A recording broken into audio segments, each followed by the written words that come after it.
Good morning mga guys! Good morning sa mga OFW dyan sa Japan.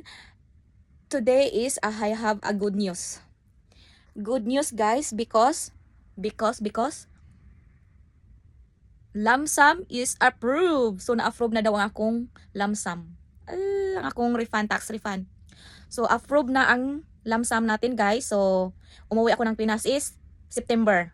So September, October, November, December, January, February. So after 5 months, 5 months approve ang akong Lamsam. Thank you so much sa nag-process sa aking Lamsam na si Sir Div na taga Lapu-Lapu City. Thank you so much nga kahit nandito pa ako sa Lamsam, nandito pa ako sa Lamsam, kahit nandito ako ngayon sa Japan is na approve ang aking Lamsam. Ang aking Lamsam pala is 4 years ka na.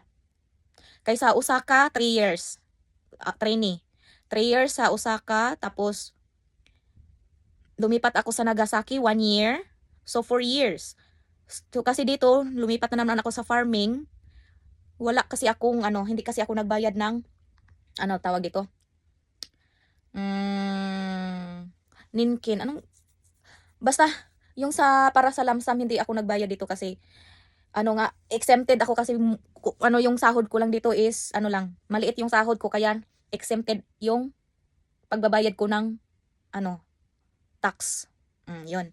Exempted ako kasi maliit lang yung sahod dito sa farming na tinatrabahoan ko ngayon. Kaya 4 years lang yung Lamsam. So very good news because approve na daw ang aking Lamsam.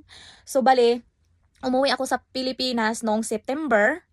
So ang ginawa ko is nag-exit talaga ako. Wala akong address dito. Umalis ako dito sa Japan na walang address. Yung yung tawag doon, insurance, yung Hokkensho is kinakat ko din. Wala. Kinakat ko na din. Kaya pag uwi ko sa Pinas is wala akong address. Wala talaga. Kaya naging approve ang aking Lamsam. Very good news. Good news sa mga nagbabalak dyan na magkuha ng Lamsam. Wala naman, yung kailangan lang naman, blue book. Yun lang, blue book. Requirements. Passport, syempre, mga requirements. May mga requirements yan. Passport, tapos zero kado. Wala.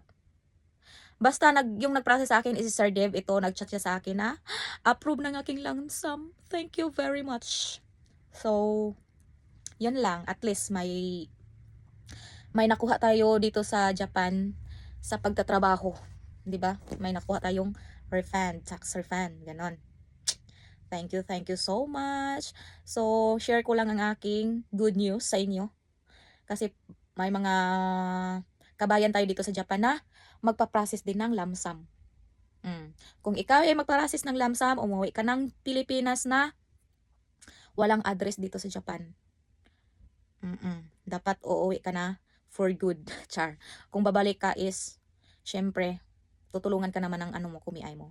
Ganon. Kagaya ng sitwasyon ko ngayon is umuwi ako ng Pilipinas 2 months tapos tinulungan pa rin ako ng kumiay ko na makabalik dito sa Japan. Kasi kinakat ko nga yung mga address ko dito. Kinakat ko nga na lahat na wala na akong pangalan dito sa Japan. So, yun lang. Thank you for watching and thank you for sharing this video.